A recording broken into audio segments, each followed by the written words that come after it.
What's up, my Central Units? It's the Sentiment here, so back again with another classic WWE pay-per-view review. This time we're going into the mid/late 2000s, the last full year of the Ruthless Aggression era, because the following year WWE went PG. Anyway, so today I'm reviewing No Way Out 2007 at the Staples Center right now in our current timeline. It's called the Crypto.com Arena in Los Angeles, California on the 18th of February 2007. The attendance of the show was 14,000. No Way Out 2007 received about 218,000 pay-per-view buys, the same buy rate than the previous year's No Way Out show from 2006. The main event of that show, that was an instant classic. Kurt Angle taking on The Undertaker for the World Heavyweight Championship, and that was the final pay-per-view before WrestleMania 22. Anyway, so the commentators for this show, I'm talking about No Way Out 07, is Michael Cole and JBL. This is prime JBL on commentary in 06-07, not JBL on commentary in the early mid 2010s. You know, he was so not let loose, but laid back. You know, the stuff he say on commentary, I'm talking about in the early mid 2010s, JBL was heavily scripted. No, this is prime JBL. He's saying some AG shit, you know, and it's really good. You know, hope he come back one day on commentary if WWE decide to get rid of scripted promos. Anyway, so this show is memorable for many things. Firstly, this is the first pay-per-view for the company at the Staples Center since WrestleMania 21 way back in 2005. I think the show is, you could say, memorable for the main event. Undertaker, Batista taking on John Cena and Shawn Michaels. You say that's number 2, I guess. This is the final pay-per-view before WrestleMania 23. And also, this is the final brand-only pay-per-view of the first brand split. Yeah, they're right back a decade later in 2016. But, yeah, this is the time that they stop doing brand-only pay-per-views. I think there's many reasons why they stop doing brand-only pay-per-views. But the reason why, because I think they've been doing it for almost like 4 years. 2, I think they don't have like a deep enough roster to pull on some you could say decent brand-only shows. And maybe it has to do with the that horrifying show from late 2006. You know, I'm talking about ECW December to December 06. That really like killed the concept of doing brand-only pay-per-views. You know, the next show, I think not the next show. I'm talking about the show after WrestleMania. I think that's the first B trio branded show. You know, I'm talking about, you know, that's Backlash 07. You know, you could say, I think that is the first B trio branded pay-per-view. Yeah, they are been doing a trio brand pay-per-view since SummerSlam 06 when ECW was brought back as a third brand. Anyway, so we'll get to that main event later on in this review. So, the quick result in the dark match. So the dark match, you had RVD defeated Shelton Benjamin in 5 minutes. So the first match to kick off No Way Out 2007. This is a 6-man tag team match. So we got the Hardy Boys and Chris Benoit taking on MVP and Eminem, with Melina in the corner of Nitro and Mercury and MVP. Benoit and Jeff Hardy are the Intercontinental and United States champion. Because the Hardys and Eminem have been feuded since late 06, going into the early parts of 2007, because the fought at December to Dismember. Then they compete in that ladder match at Armageddon a few weeks later when Jeff Hardy accidentally, I think he did like a move off the top rope and then kind of he kind of landed onto that ladder and accidentally like smacked Joey Mercury in the face. So they fought at the Royal Rumble. So this was basically the blow off of the rivalry between the Hardys and Eminem. I think this is the early start of a rivalry between Chris Benoit and MVP for the United States title. This will continue into the spring of '07, and Chris Benoit was the last few. MVP was the last feud for Chris Benoit before the whole double murder suicide. I'm not gonna get into this for this video. Anyway, the original idea for this match originally was supposed to be a ladder match between the Hardy Boys and Eminem, and I think they changed for whatever reason because because the reason why they don't do a ladder match, because first off, the Hardys are not tag team champions, Eminem are not really tag team champions. Maybe like could probably do a ladder match who will face the World Tag Team Champions probably in a future pay-per-view. Don't know. I think they kind of like scrap that and just do a 6-man tag team match. Yeah, we got Money in the Bank the following month at WrestleMania 23. Yeah, it's kind of pointless doing a ladder match, because Benoit's not putting the United States title on the line. Jeff Hardy's not putting the Intercontinental title on the line, so it's kind of like pointless of doing a ladder match, if it's not for the tag team titles, or this is for the No One Contendership for the tag team titles. Anyway, so this match was good. I think this was like not underrated gem. This was a nice gem to kick off the pay-per-view. Really good workers, Like this was a lot of good near falls in this match, like Jeff Hardy hit the there was a breakup pin, like Jeff Hardy hit the Swanton Bomb onto, I think it was on Nitro or Mercury. By the way, Johnny Nitro is the future John Morrison, the future Johnny Mundo, Johnny Impact, Johnny Elite. Anyway, so and then follow up Chris Benoit's diving headbutt.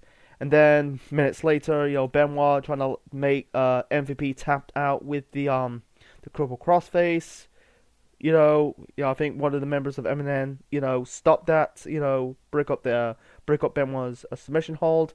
Anyway, at the Hardys end, Chris Benoit got the victory. Benoit made Joey Mercury tap out, and that was a good it was a victory for the babyfaces.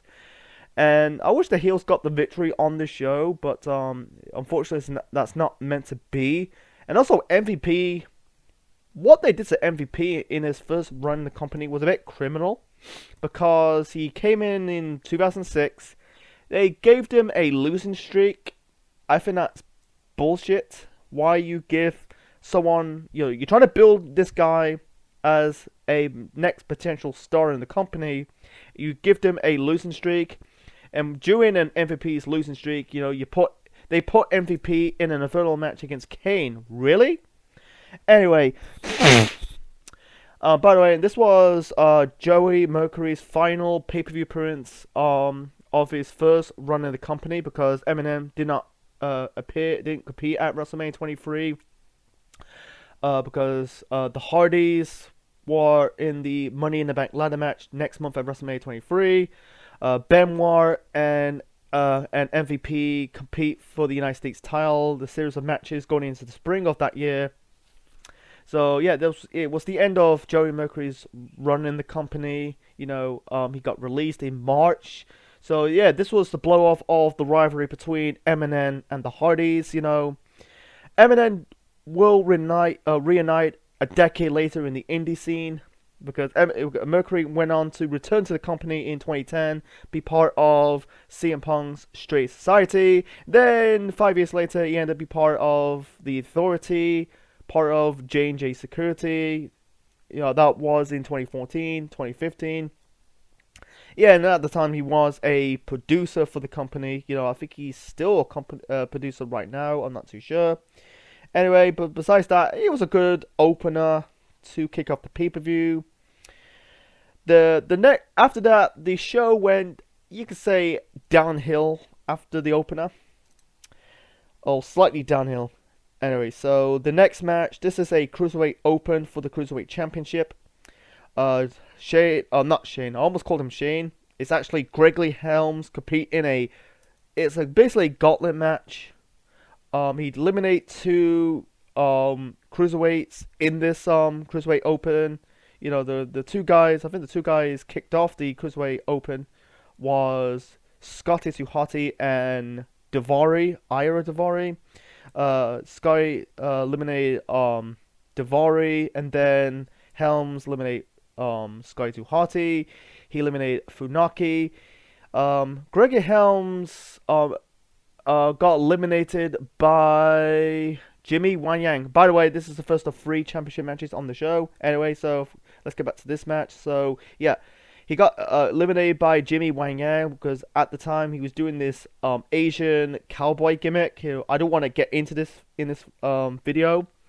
He got, I think it was a roll up or small package to eliminate Gregory Helms to end his 1-year reign as the Cruiserweight Champion. Afterwards, he attacked Jimmy Wanyang. Anyway, so and then I think Jimmy Wanyang got eliminated by Jamie Noble at the time. And also, here's a nitpick about this Cruiserweight division in the last few years of the existence between 05 to 07. You got guys that are really not getting over. You know, you got guys who are champions are not really are very forgettable, like Kid Cash. They put the belt on Juventud Guerrera. You know, he was doing the Mexican lawn mower, or the Mexican gardener gimmick, not the old school Juventud from WCW. You know, Jimmy Noble, like I said, not doing anything. That was a mistake, breaking him and Nidia up. That's just my opinion anyway. So the final 2 in this gauntlet match was him and Chavo Guerrero. And anyway, Chavo Guerrero eliminated and also during when Helms, before he got eliminated, he fought with Shannon Moore, because I think him and Moore are childhood friends, because they wrestled with Omega. Omega's the Hardys company. You know, they are Helms and Shannon Moore are the childhood friends of the Hardy Boys. I think, don't quote me on it. So anyway, so yeah, Chavo Guerrero defeat Jamie Noble to win the Cruiserweight Championship, and he was the second last champion before he losing to Hornswoggle at the Great American Bash later that year, and that was officially the end of the Cruiserweight division. He really did do nothing with Chavo Guerrero, you know, at this time, because he just came off injuring Rey Mysterio, put him on the shelf. So I don't know, man. You know, he didn't really do nothing with his Cruiserweight title reign. He ended up dropping to Hornswoggle, and then after that, they do nothing. I wish they had done better. I wish they keep Chavo as champion until Rey Mysterio came back from the knee injury, and then you can have Rey winning the Cruiserweight title back, and then Rey could probably salvage the Cruiserweight division, because it's on its last legs. It's similar to the Cruiserweight division from a decade later. I don't want to get into it, but anyway, the Cruiserweight Open is a bit okay-ish. It wasn't going to be like a must-see thing. I think it was a bit rushed, fast eliminations. It's just what it is. Not really like, it's kind of like no like pacing and fleshed out. That's just me. I'm not, if I give this a star rating, I give it like 2 stars. So let's move on to the next match. So the next match, this is a tag team match. We got Little Boogeyman. You got the Boogeyman and the Little Boogeyman taking on Finley and the Little Bastard. The Little Bastard is the future Hornswoggle, by the way. This match sucked. I'm being honest, man. It's just like, if some people like it, that's their opinion. For me, I don't understand why, I don't call it a passable match. It was just like it's feel like a match you probably see on SmackDown, not on a pay-per-view. At the time, you spend a lot of money. It was a comedy match, like the Boogeyman. His real name is Marty White. His gimmick is basically, scaring people and also putting worms in his mouth and eating worms. You know, the last time you see Boogie on WWE programming was actually it's on YouTube. You know, feeding Shotzi Blackheart worms. Anyway, so I think he was met. He was a babyface, but people are terrified with the Boogeyman. His catchphrase, "I'm a Boogeyman." I can't do the voice, by the way. His catchphrase, "I'm the Boogeyman. I'm here to get you." Anyway, so like it's just too much shtick, you know. Like I think you had Hornswoggle pulling the little Boogeyman. Or I'll call him Hornswoggle, otherwise it's gonna get confusing. So Hornswoggle pulled the little Boogeyman into the ring apron, and Finlay pulls up the ring apron. Out comes Big Boogeyman. Anyway, I'm trying to keep this match short. In the end, Finlay clobbered or clocked the little Boogeyman with the shillelagh to win this match for him and Little Bastard slash Hornswoggle. Yeah, this is the big year for Hornswoggle in 2007. You know, killing the cruiserweight division, and also and also becoming Vince's son, and he'll become a magnet of bad WWE programming for the next few years. You know, the stuff with Carlito, with Chavo Guerrero, chasing Jonathan Coachman, plus be part of DX, and also revealing to be the Raw Nominee GM. So yeah, this was. I say it was a crap match, but the future match will be worse than this. So I give it 1 star. It was just a comedy match. You know, I can't take it seriously. So the next match, we got King Booker with Queen Sharmell in his corner taking on Kane. So it happened at the Royal Rumble the previous month when Kane eliminated King Booker. Booker, you know, he's going to win the Rumble match to get a shot probably at the world title, because in late 06, you know, Batista defeat King Booker for the World Heavyweight title. That was at Survivor Series, so that's the reason why he was going to trying to win the Rumble match. So Booker got pissed off, eliminate Kane, attack Kane. So then on a segment on SmackDown, you had like someone give King Booker the the key to the city of Houston. I think that's actually the birthplace of Booker T, because he's actually from Texas. Anyway, so I think like during like King Booker's promo, you know, he kind of brings up, you know, Kane's movie, that See No Evil, that came out the previous year in 2006. So anyway, the match between King Booker and Kane, it was okay. It wasn't terrible. I think it was an okay match. It's not gonna be like a 4-star classic, but I give it 2 stars. It wasn't terrible. Wasn't great. It was kind of there. You know, King Booker was very underrated in my opinion. But one of the most underrated King gimmicks, because like over the years, or recent years, WWE kind of like not like hitting the fans over their heads with King gimmicks like King Sheamus and King Barrett and King Corbin and King Woods. You know, they're wrong people to win the tournament. You know, it's just like, you know, you gotta have the right person to win the tournament. And great example, you know, Queen Selena. Anyway, so with Booker T winning that, you know, because 2006 was a big year for Booker T, you know, winning the 2006 King of the Ring tournament, and also winning the World Heavyweight Championship for a 6th time in his career.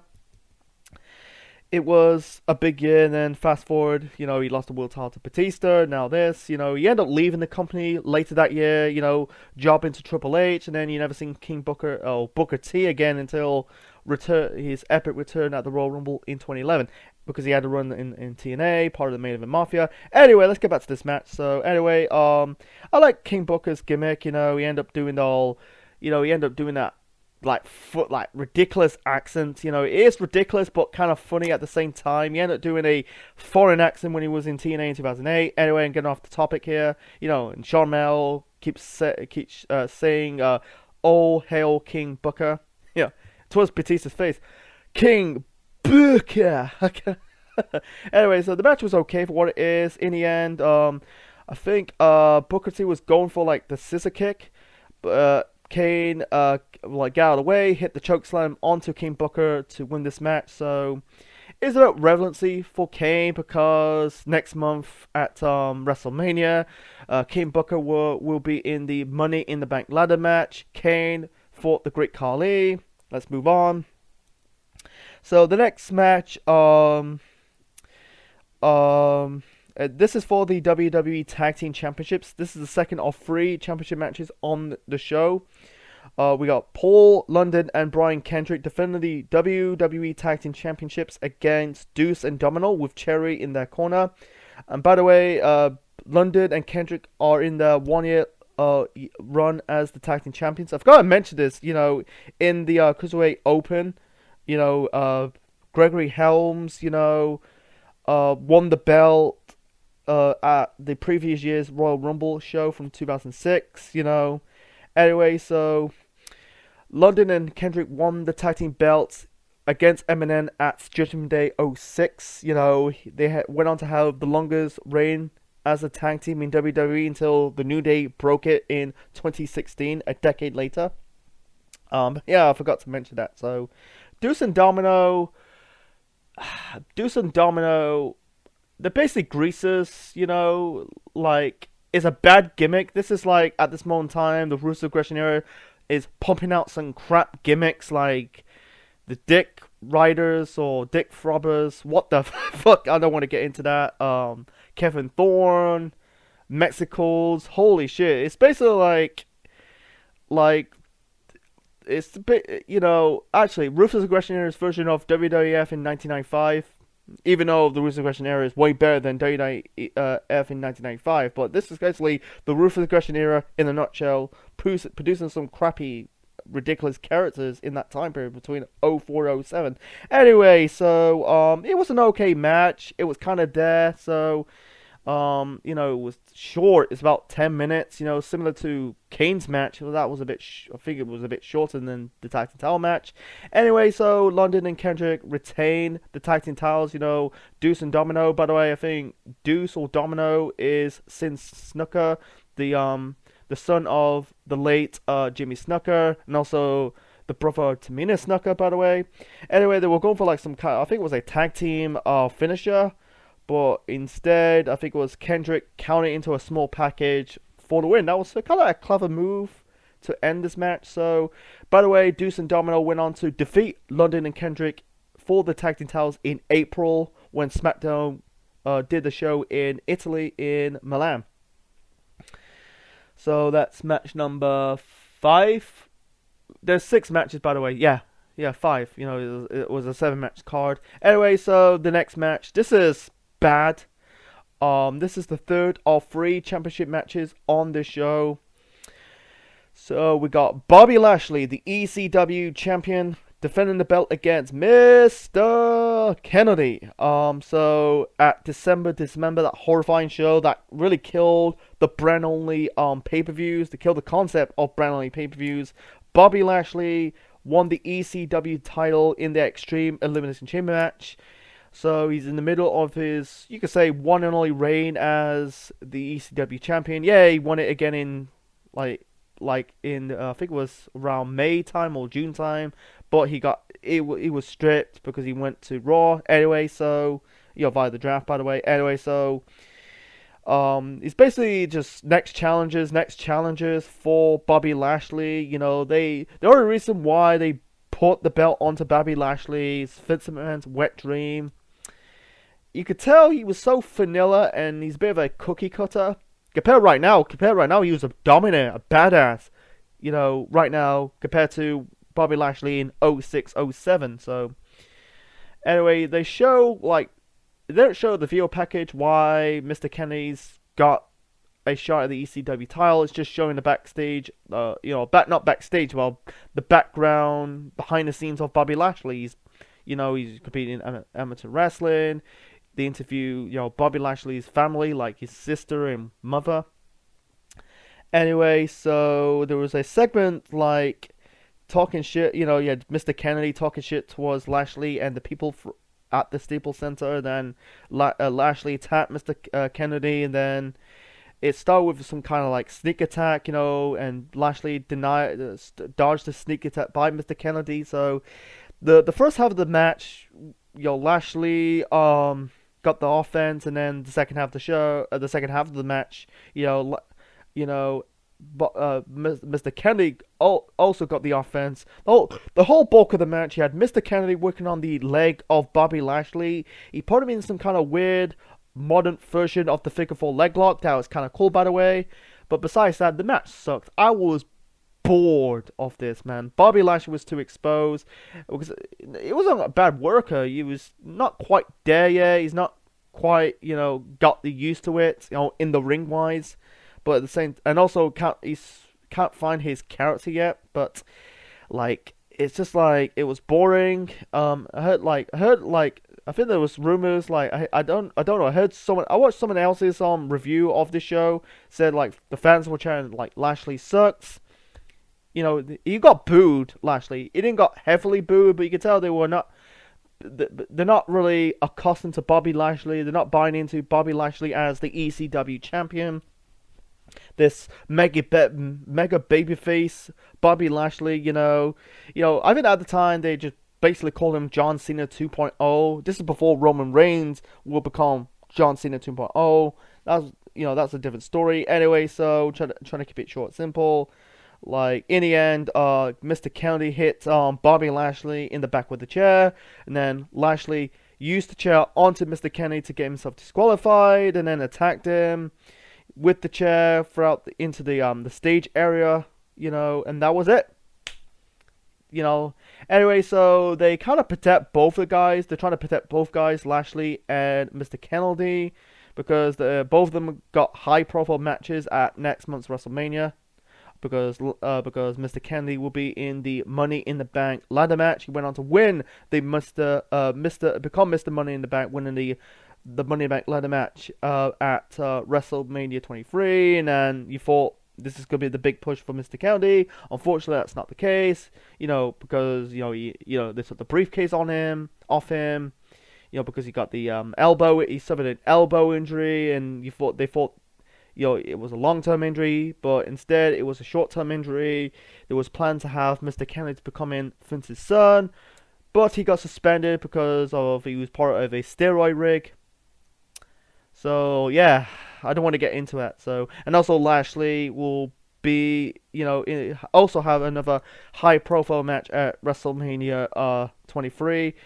Facing Umaga, represent the future American President Donald Trump. Again, it was the Battle of the Billionaires, McMahon versus Trump. That's another story for another time. So yeah, they've got high-profile matches at next month's WrestleMania. Why? I think the best thing for them is do not put them in this match. Because you're trying to protect both of them. They can't avoid losing. Yeah, let's move on to the next match. So before we get to the main event, actually, let's talk about this segment. We got this Divas talent show contest hosted by The Miz. This was waste of time. I said in my previous pay-per-view reviews, I said in this segment, because doing segments on pay-per-views just never work, because it just came off on television, weekly wrestling television. It's just like, why? It's just basically killing time. Basically had The Miz as the host, and then you got the expose women from ECW. That's Kelly, Layla, and Brooke Adams. Brooke Adams is the future Brooke Tessmacher in TNA.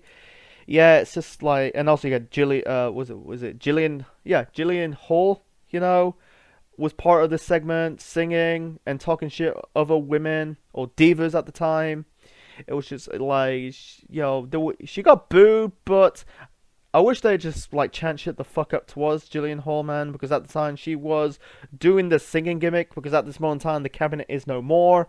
I think Orlando Jordan, Luther Reigns, the Bashams, I think they were sent down to OVW at the time, and then they came back as rioters of Paul Heyman and ECW, and then they also left the company after Heyman left, also the company as well. So it was giving Jillian Hall something to do. They give her the singing gimmick. Yep. Ruthless Aggression era in a nutshell. Not crapping on the Ruthless Aggression era. I'm just saying they're also producing some crappy gimmicks. They're not getting over. it kind of got over. Others, not so much. Anyway, so outcomes like was it Candice Michelle and was it Ashley Massaro? She was the play like she's I think it was like February Playboy girl, cover girl. Like she basically had bunnies on her tits. Glad they not like blur out her tits, just the bunnies. I'm glad that I don't see the nipple, but it's a really shame about Ashley Massaro because she like died recently in 2019 at the age of 40. Man, it's just what I don't want to get into it, but yeah, the segment was a waste of time. The other women like Candice Michelle, who is it, Tori Wilson? Or anyway, they end up beat up Jillian Hall, and that was it. Yeah, save it on weekly TV show, but not on a pay-per-view that at the time you're spending a lot of money because pay-per-views in wrestling are designed to, they're basically live action reels. You're doing a segment that killed time. I'm sorry I'm repeating myself, it's just what it is. Doing a segment that's supposed to be on weekly wrestling TV show. And let's move on to the main event, folks. So the main event, this is a tag team match. So we got The Undertaker and Batista taking on John Cena and Shawn Michaels. Batista is the World Heavyweight Champion. John Cena is the WWE Champion. And also, John Cena and Shawn Michaels are the World Tag Team Champions. We'll get to that shortly. So, at the Royal Rumble last month, because the show was in Houston. I don't know, it was in Houston. It was in Texas, by the way. So, last month at the Royal Rumble, The Undertaker won the 2007 Royal Rumble match. The one and only Rumble match victory in his career. He's got the chance to face the champion, whether it's the WWE, ECW, or World Champion at WrestleMania. Undertaker choose Batista to beat his opponent at WrestleMania 23. Shawn Michaels won I think it was a triple threat match to face John Cena at WrestleMania 23. That was against Edge and Randy Orton, rated RKO. And also, Shawn and Cena defeat Rated RKO to win the World Tag Team Champions leading up to this. So this is an inter-brand match because Batista and Undertaker represent SmackDown, John Cena and Shawn Michaels represent Raw. So this was a really good. This is match of the night. It's a damn shame we never got John Cena Undertaker. When the streak was still on the line. That would be good to see John Cena Undertaker WrestleMania 23 because there's a lot of money on the table for that. But unfortunately, yeah, they fought at WrestleMania 34, but that was too little, too late because the streak was broken 4 years later after WrestleMania 30. So. Anyway, wish they did John Cena Undertaker when the streak was still on the line. That would be that could be one of the best WrestleMania main events of all time. Probably in the top 10 if they went in that direction. Unfortunately, that's not the case. Anyway, the match was really good. Between both guys. They were former world champions at the time. Batista was a current. Both Batista and Cena were current champions at the time. You got Undertaker and Shawn Michaels were also former world champions. I think they're good camera. Yeah, they were good. Basically, at the time, like in the early stages, of leading up to WrestleMania, you got Undertaker and Batista carrying the blue brand, and John Cena and Shawn Michaels carrying the red brand. Because at this moment in time, Shawn Michaels was entering matches with the DX theme music because at this moment in time, DX was on the shelf because Triple H torn his quad for the second time, the first time since 2001. Anyway, so you had Cena and Shawn at the time carried the red brand until Triple H come back from the quad injury later that summer. Anyway, it was really good for what it is. I like this match, the ending was good. It was not really, I think at the time people would spend Batista turn heel. Batista was not really stale at the time. It was a bit stale, but you got more stale in 2008, and then the right call to turn heel in 2009. But anyway, so he turned on the Undertaker. He hit the Undertaker with the Spine Buster. And afterwards, Cena, Undertaker at the FU and the Sweet Chin Music combo let Cena and Shawn Michaels won this match for them. And this is basically a pit stop for them because Undertaker will face Batista for the world title at WrestleMania. John Cena face Shawn also that WrestleMania, WrestleMania. So yeah, you see Batista at the end raising the world title belt on like towards the Undertaker, and that was it. So yeah, it's funny that at WrestleMania 23, Batista lost the world title to the Undertaker. Did not snap the streak. Undertaker went 15-0. John Cena retained the WWE Championship against Shawn Michaels at Ford Fields at that year's WrestleMania. So and then it's funny that Batista and Undertaker went on to have one of the best rivalries in 2007. Shawn and Cena, they had like one match. They end up competing in the Fatal 4-Way at Backlash, and afterwards, they never fought ever. They fought maybe a Raw one time in was it 08, 09, but they never feud ever again. And yeah, it's just what it is. So, like it wasn't really heel turn. It's basically like Batista.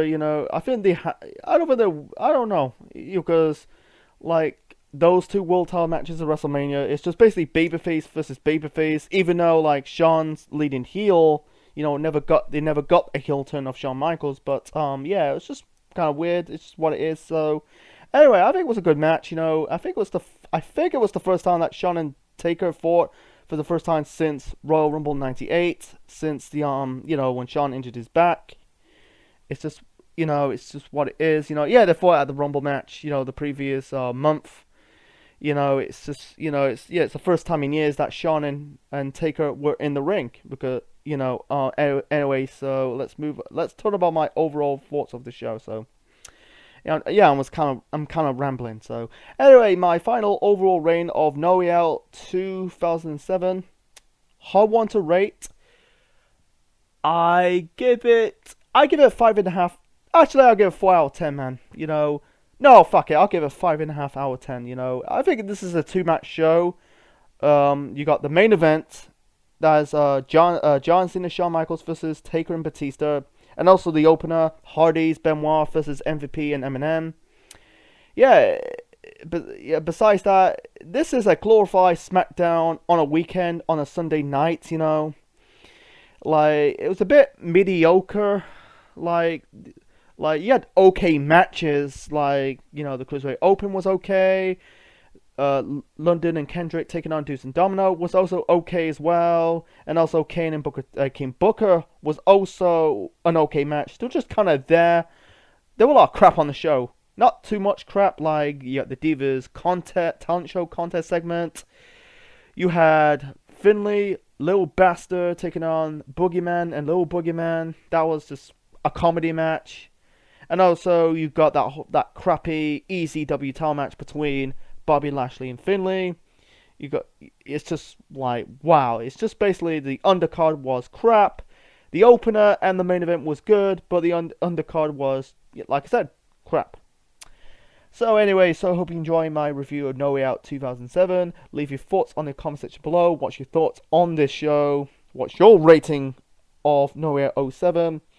Yeah. Smash the like, click the bell, subscribe to the Central Man Network on YouTube, be part of the Central Unit, and more. Next time, by the time this review is uploaded, this is before, this is technically before the 2023 Elimination Chamber show. So the next classic review, it'll be because the Elimination Chamber is in our review mirror, so fuck it. Let's review Elimination Chamber. It needs to review Elimination Chamber show. It's not in the past. This is in the current WWE product. It's some recent years. It's my channel. I can do the hell I want. This show is known for the first ever women's Elimination Chamber match. You know what I'm talking about. You know what I'm going to review next. That is Elimination Chamber 2018. This is Essential Man officially signing out. And that's my review of No Way Out 07. I probably give it... I give it a slight... I get thumbs in the middle, man. Wasn't bad, But at the same time,